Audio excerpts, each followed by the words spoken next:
മോനെ ഞാനൊരു ഉപകാരമാ ചെയ്തത്. ഞാൻ അടുക്കളയിൽ ചെന്നപ്പം പാത്രത്തിന്റെ അകത്ത് ഒരു പാമ്പിരുന്ന് ചീറ്റുന്നു. ഞാൻ അതുകൊണ്ട് ഈ കിണറ്റിലാണ് കിട്ടും.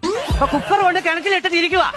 എടാ നീ എന്നെ ഗുണദോഷിക്കാതില്ല, ഭാര്യയെ ഗുണദോഷിക്കടാ. എന്തിന്? അവൾ എന്തോ ജോലി ഇവിടെ ചെയ്യുന്നു. ഒന്നും ചെയ്യുന്നു. ഇന്നലെ വൈകിട്ട് അവൾ ഒരു കവർ മറച്ച് ചത്ത പാറ്റ കൊണ്ടുവന്ന് വെച്ചിരിക്കുന്നു. ചത്ത പാറ്റ ഞാനത് കൊണ്ട് തീക്കത്തിട്ടു. ഈ പാറ്റ കൊണ്ടുവെക്കാൻ ഇവളെന്തോടാ ചൈനക്കാരിയാണ്. എന്തുവാ അമ്മ പറയുന്നത്? മനസ്സിലായില്ലയോ? ഇല്ല. ഗൾഫിൽ നിന്ന് കൊണ്ടുവന്ന ഒരു കവർ ഈന്തപ്പഴം എടുത്ത് അടുപ്പിൽ കൊണ്ടിട്ട് ഇരിക്കുക. നേരാണോ?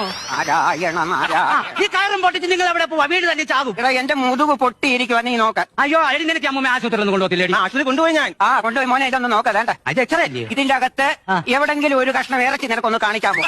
മൊത്തം എല്ലല്ലോടാ. എടാ മോനെ എന്നെ പട്ടിണിക്കിട്ടേക്ക് വാടാ. എടി നീ അമ്മമ്മക്കൊന്നും കൊടുക്കത്തില്ലോ? നീ എന്റെ അണ്ണ അവിടെ ആദ്യം ആഹാരം വെച്ച അമ്മയ്ക്ക് ഞാൻ കൊടുക്കുന്നത്. ആണോ? തരും തരും. മോനെ നീ കേട്ടോളാം. ഇവിടെ മാങ്ങ വാങ്ങിച്ചാ മാങ്ങാണ്ടി എനിക്ക്, കോഴിയെ വാങ്ങിച്ചാ മാങ്ങാണ്ടി എനിക്ക്. ഞാൻ എന്തോടെ ഇവിടുത്തെ മാങ്ങാണ്ടി തള്ളയാണോ?